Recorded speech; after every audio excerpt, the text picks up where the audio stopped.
I hope you are fine. No, I will explain you theoretical explanation related with traveling wave fault location of transmission line. Okay, there are the multiple techniques that we will discuss here. So I will tell you step by step and other constraints which should also be discussed so that you can understand the solution better. Okay, so I will divide this presentation into multiple videos because it is 50 pages lengthy, but it is necessary to understand this. Okay, so next, what introduction. Locating transmission line faults quickly and accurately is very important for economy, safety and reliability of power system. इस बात का आपको पता है कि अगर हमारे पास कोई रिलायबल फॉल्ट लोकेशन करने के लिए कोई सोर्स नहीं होगा तो इससे इकोनॉमी, सेफ्टी और इन चीज़ों का बड़ा इफेक्ट पड़ेगा. ओके, नेक्स्ट थिंग इज़ ये एक पेपर से लिया हुआ डाटा. इसमें डिफरेंट सिमुलेशंस की हुई हैं और डिफरेंट टेक्निक्स एक्सप्लेन की हुई है. इसमें क्या क्या बताया गया है कि एक तो travelling wave using wavelet transform है और एक डायरेक्टली ट्रैवलिंग वेव यूज़ हो रही है. तो ये दोनों तकनीक यूज़ की इसमें की हुई हैं, लेकिन हमारा जो मेन कंसर्न है वो रिलेट है ट्रैवलिंग वेव मेथड से. ओके,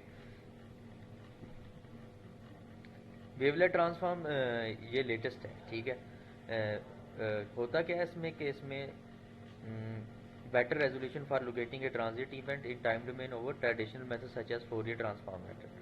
फोरियर ट्रांसफॉर्म में क्या होता है कि for example if we are analysing a signal in time domain using Fourier analysis we convert the time data into frequency domain. Okay, so in this way we can better analyse the system. अच्छा जी, upon transmission line system which our point of interest in this project especially the traveling wave theory. Okay, main power system components कौन कौन से होते हैं. Generator system होता है जहाँ से फॉर एग्जांपल वोल्टेज और पावर जनरेट होगी. ट्रांसमिशन सिस्टम जहाँ पे power will be send through a medium जहाँ पे लॉसेज होंगे, डिफरेंट पैरामीटर्स होंगे आर एल सी. फिर उसके बाद और डिफरेंट कंस्ट्रेंट्स. फिर डिस्ट्रीब्यूशन सिस्टम जहाँ पे कंज्यूमर्स यूज़ करेंगे different transformers, breakers, circuits, different जो प्लांट्स वगैरह है जहाँ पे वोल्टेज की डिवीजन होती है. ये चीज़ें. Transmission line specification and modelling. The transmission network is a high voltage network design to carry power over long distance from generators to load points. तो ये चीज़ एक्सप्लेन की हुई है, जनरेटर टू लोड. ये transmission system is like that way. Transmission system consists of insulated wires or cables from transmission of power, transformers for converting from one voltage level to other, protective ideas such as circuit breakers, physical structures such as tower. यार ये इसका link मैं आपको भेज दूंगा, ठीक है, WhatsApp के ऊपर. You can see it. I am just telling you the generic information. Transmission line किस किस पे कंसिस्ट होती है. Resistance, reactance, capacitance which I have already told you. अच्छा, ये इक्विवेलेंट सर्किट है, ठीक है. ये सोर्स है और ये रिसीविंग वाला है. कोई भी ट्रांसमिशन जो सर्किट है वो किस किस पे इक्वल होता है, ठीक है. उसमें रेजिस्टेंस होती हैं, इंडक्टेंस और कैपेसिटेंस, ये चीज़ें. उसके बाद ये डिफरेंट बताया हुआ है कि शॉर्ट लाइन किसे कहेंगे, मीडियम लेंथ और लॉन्ग लाइन. ये करता है उसकी लेंथ कितनी है. फॉर एग्जांपल अगर 80 km हो या उससे कम हो, कितनी होनी चाहिए. 80 to 240 km में हो, अगर 240 km हो तो क्या, मतलब ये चीज़ें.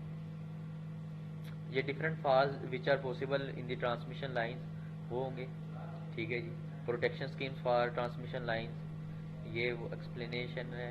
इसमें किस किस किस चीज़ पे कंसिस्ट होता है कि सेंसर लगे होते हैं, प्रोटेक्टिव रिले होता है, सर्किट ब्रेकर होता है. सेंसर से डाटा एनालाइज करते हैं, फिर उसकी बेस पे यूज़ करते हैं ना, कोई भी डिसीजन सिस्टम लेता है. ये हमने तो सेंसर यूज़ करना है, लेकिन प्रोटेक्टिव रिले का काम ये था कि फॉर एग्जाम्पल अगर वोल्टेज ज़्यादा या कम होता है तो वो सर्किट को ऑफ कर देता है. तो ये वो चीज़ें हैं. या फिर वो रिले खुद जलती है लेकिन सर्किट खुद ओपन हो जाता है और आगे करंट नहीं जाता.